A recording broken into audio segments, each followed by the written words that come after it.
Damn, guess what? Today we have a very interesting question, and it's going to be on this topic. It's going to be about what do we call this? Seafeed, whatever. This seafeed variables. I don't know. These are some interesting topics, and that is what I know. So I think we're gonna do some questions.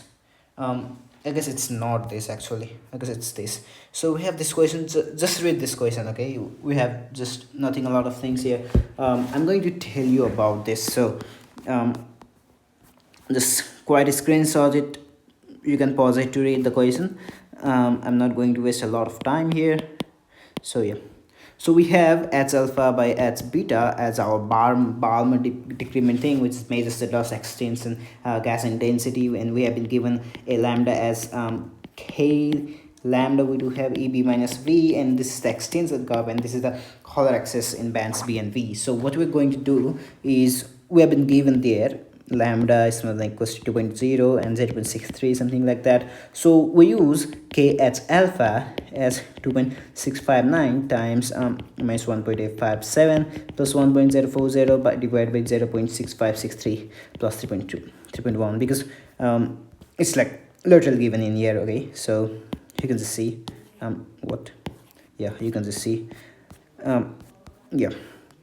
So I'm like in a real hurry today, so sorry for not explaining properly. It's the same thing for here as well, but in this case we have 2.156 plus because the lambda range is different for this. Then you will get it somewhere around 3.648. Then as you have given HF, we have KH alpha and KH beta, we will have the shorter wavelengths have suffer more extinction, because we get the answer right here, which is like it has an answer of 2.375 and it has 3.646, and H beta has a shorter wavelength and has the more, more extinction.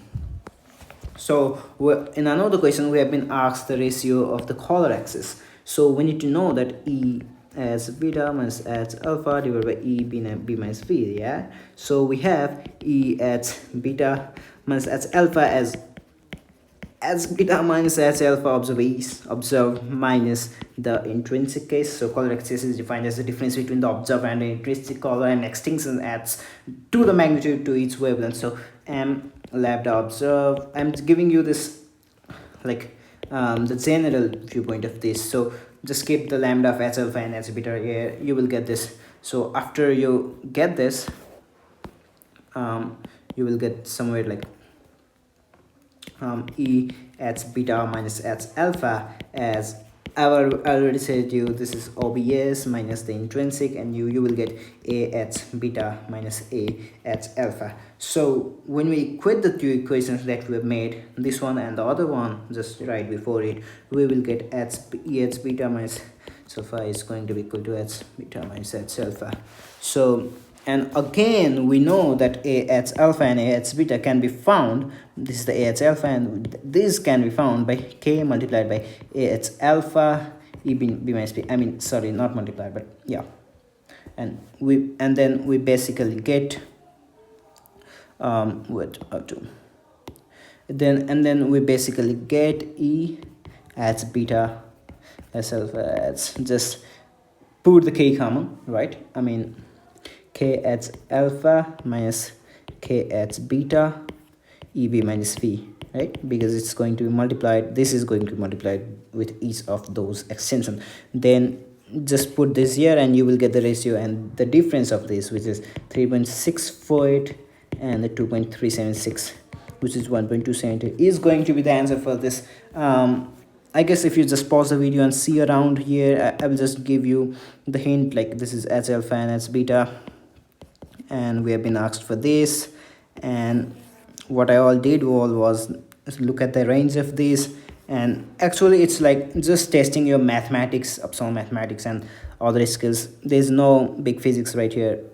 We have everything that formula needed right here. So yeah, this is basically it. We did these two questions, and yeah, it was so fun doing this. Thank you so much. Meet you in the other video.